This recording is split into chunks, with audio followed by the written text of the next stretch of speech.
So guys, আমাদের ভিতরে কিন্তু অনেকেই আছে যারা প্লান্টেড অ্যাকুরিয়াম রাখতে চায়। এখন প্লান্টেড অ্যাকুরিয়াম রাখার ক্ষেত্রে সবথেকে বড় একটা সমস্যার সম্মুখীন আমাদের হতে হয়, সেটা হচ্ছে গিয়া প্রথমে যখন আমরা সেট আপ করতে যাই তখনই আমাদের অ্যাকুরিয়াম সয়েলের অভাব পড়ে যায়। এখন এই অ্যাকুরিয়াম সয়েলটাকে যদি আপনারা দোকান থেকে কিনে নিতে চান তাহলে কিন্তু আপনাদের অনেক বেশি দাম পড়ে যায়, কারণ অ্যাকুরিয়ামের জন্য যে সয়েলগুলো হয় ওগুলো একটু এক্সপেন্সিভ হয়। প্রতি কেজি আপনার 800-900 টাকা পর্যন্ত চলে যায়।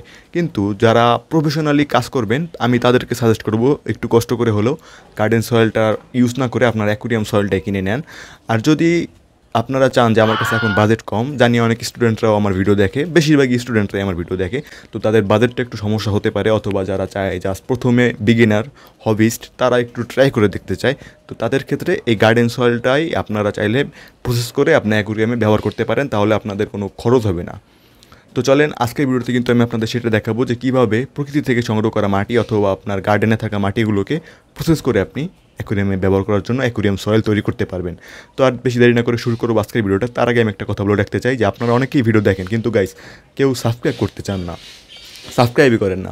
মাত্র অল্প কত পার্সেন্ট মানুষ সাবস্ক্রাইব করে।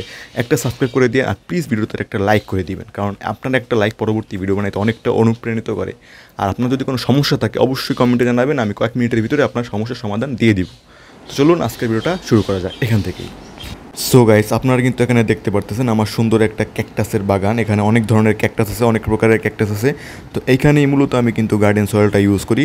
তো এখন আমি মূলত এখান থেকে একটু গার্ডেন সয়েল সংগ্রহ করে আনি, সেটা দিয়ে আপনাদের দেখাবো। তো আমি আজকে এমন না যে একেবারে নতুন অ্যাকুরিয়াম তৈরি করার জন্য অনেক পরিমাণ গার্ডেন সয়েল নিয়ে বানাবো, আমি জাস্ট আপনাদের কম পরিমাণে মাটি নিয়ে আপনাদের জাস্ট প্রসেসটা দেখাই দিব, মানে ঠিক কোন প্রসেসে আপনারা এই গার্ডেন সয়েলটাকে অ্যাকুরিয়াম সয়েলে কনভার্ট করতে পারবেন। তো সেজন্য আমি জাস্ট এতটুকুন মাটি নিয়ে নিতেছি, কারণ এতটুকুন দিয়ে আমার প্রসেস অলরেডি দেখানো হয়ে যাবে আপনাদের। তো চলেন আর বেশি দেরি না করে, যেহেতু শুরু করলাম ভিডিওটা, এখনও যারা লাইক করেন নাই একটা লাইক করে দিয়ে পরবর্তী ধাপে চলে যাওয়া যাক।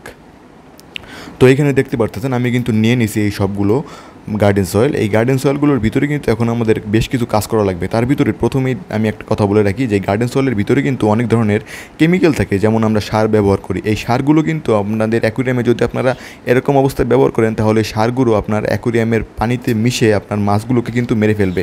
কারণ আপনারা সবাই হয়তো শুনছেন যে কীটনাশক জমিতে ব্যবহার করলে নদীতে সেইগুলো ধুয়ে আসে, তারপর মাছগুলো মারা যায়।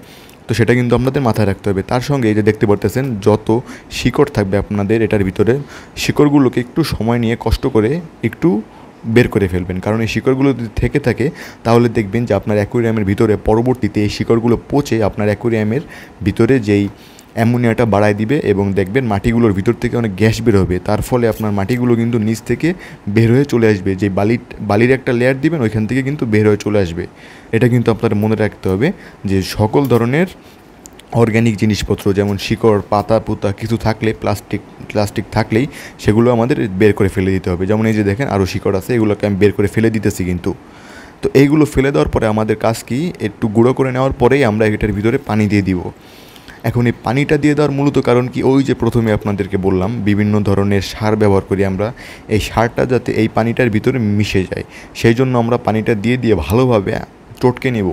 মানে একেবারে মিহি মিহি দানা তো প্রথমেই ভেঙে হাত দিয়ে গুঁড়ো করব, তারপরে পানি দেওয়ার পরে চটকে একেবারে যাতে কোনো দানাদার কিছু না থাকে এরকম বানায় ফেলবো মাটিটাকে। লাগলে পুরো একেবারে পানির সঙ্গে আপনারা মিক্স করে ফেলবেন মাটিটাকে। এবং দেখবেন আপনারা এরকম করার সময় দেখবেন অনেক কিছু হাতে বাঁধবে, ইটের গুঁড়া বাঁধতে পারে বা অনেক কিছু বাঁধতে পারে, সেগুলো আপনারা বের করে ফেলবেন। এরকমভাবে হচ্ছে কি পুরো চটকে নেবেন ভালোভাবে। এই প্রসেসটা আপনাদের করার আরেকটা মেইন উদ্দেশ্য হচ্ছে কি, এই যে দেখেন যে পানিটার উপরে এই যে সাদা সাদা ফেনা তৈরি হয়েছে, এই ফেনাগুলো কিন্তু আপনার প্রধানত খারাপ জিনিসগুলা, যে অর্গ্যানিক জিনিসগুলা, এইগুলো আপনাদের বের করে ফেলতে হবে। তো প্রথমবার ধোয়ার পরে দেখতে পারতেছেন যে এতগুলো ফেনা বের হয়েছে। তো এই পানিটাকে আমরা ফেলে দিব, মানে কয়েক ঘন্টা রেখে দিবেন, দেখবেন উপরে স্বচ্ছ পানি হয়ে গেছে, নিচে মাটিগুলো গিয়ে জমা হয়েছে, কারণ এখন তো মাটিগুলো পানির সাথে মিশে রয়েছে। তারপরে গিয়ে আপনি উপর থেকে পানিটা ফেলে দেওয়ার পরে আবার নতুন করে পানি দিবেন, এরকমভাবে আবার নতুন করে পানি দিয়ে এই যে প্রসেসটা দেখালাম আবার চটকাবেন, আবার এই সাদা সাদা ফেনা হবে, আবার একটু ওয়েট করবেন, আবার উপর থেকে পানিগুলো ফেলে দিবেন। এরকম করবেন প্রায় 5-6 বার। তারপরে দেখবেন এমন একটা সময় আসবে যখন এই সাদা ফেনাগুলো উৎপন্ন হওয়া বন্ধ হয়ে যাবে, তখন আপনি বুঝবেন যে আপনার অ্যাকুরিয়ামের জন্য ওই মাটিটা ঠিক করা হয়ে গিয়েছে। তখন আপনি লাস্ট বারের মতন এই মাটির উপর থেকে পানিটা ফেলে দিবেন এবং এটাকে রোদে শুকাতে দিবেন। রোদে শুকাতে দেন বা যেখানে আপনি রেখে দেন শুকাতে দিবেন। শুকাতে না দিলে কিন্তু আপনার সরাসরি কাদাটা কিন্তু আপনার অ্যাকুয়ারিয়ামের ভিতরে ব্যবহার করতে পারতেছেন না, একটু শুকাতে দিবেন।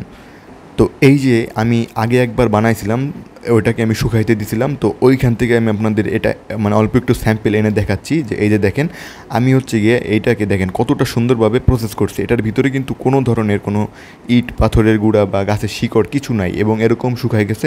এইটাকে আরও একটু শুকাতে পারেন আপনারা যদি চান, বাট এখনও আপনি চাইলে অ্যাকুয়ারিয়ামের ভিতর ব্যবহার করতে পারেন।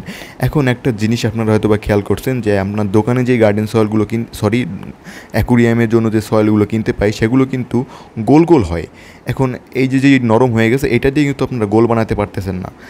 এখন আপনারা যদি মনে করেন যে আমি অনেক বড় অ্যাকুয়ারিয়াম বানাবো, আমার অনেক মাটি লাগবে, তাহলে কিন্তু আপনার পক্ষে গোল গোল বানানো এত সম্ভব না। কিন্তু যদি আপনি ছোট একটা অ্যাকুয়ারিয়াম বানান, বেটা ফিশের জন্য হালকা একটু মাটি লাগবে, সেক্ষেত্রে আপনি যদি চান একটু এরকম গোল গোল বানায় নেবেন, আর একটু শুকানো লাগবে সেজন্য মাটিটাকে। আর যদি আপনি অনেক বড় অ্যাকুয়ারিয়াম বানাবেন, অনেক বেশি পরিমাণ মাটি লাগবে, সেক্ষেত্রে আপনি গোল না বানায় জাস্ট এরকম পেস্ট আকারে আপনি অ্যাকুয়ারিয়াম ব্যবহার করতে পারতেছেন।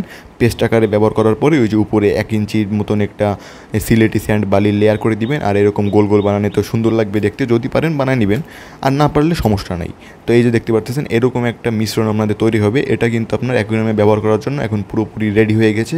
আর একটা কথা বলে রাখি যে এই গার্ডেন সয়েল দিয়ে যতগুলো আপনি অ্যাকুয়ারিয়াম তৈরি করবেন সেগুলো আপনার লাইফ স্প্যান কমপক্ষে 1-1.5 বছর হয়। 1-1.5 বছর পরে গিয়ে আপনার এই পুরো অ্যাকুয়ারিয়ামের যে মাটিটাকে চেঞ্জ করা লাগে। এই যে এই অ্যাকুয়ারিয়ামটাও কিন্তু আমি ঠিক এই গার্ডেন সয়েলটা ব্যবহার করেই তৈরি করছিলাম। এখন আমার কাছে ওই অ্যাকুয়ারিয়ামটা নাই, কারণ ওটা আমার 1 বছরের বেশি হয়ে গিয়েছে। আমি ওটাকে আবার রিপ্লেস করে দিয়েছি অন্য একটা অ্যাকুয়ারিয়ামে। তো এই ছিল কিন্তু আজকের মূলত আমার এই ভিডিওটা। আর এই ভিডিওটা যদি ভালো লাগে প্লিজ একটা লাইক করে দিন, আর চ্যানেলটা সাবস্ক্রাইব করতে ভুলেন না গাইস, প্লিজ গাইস, প্লিজ।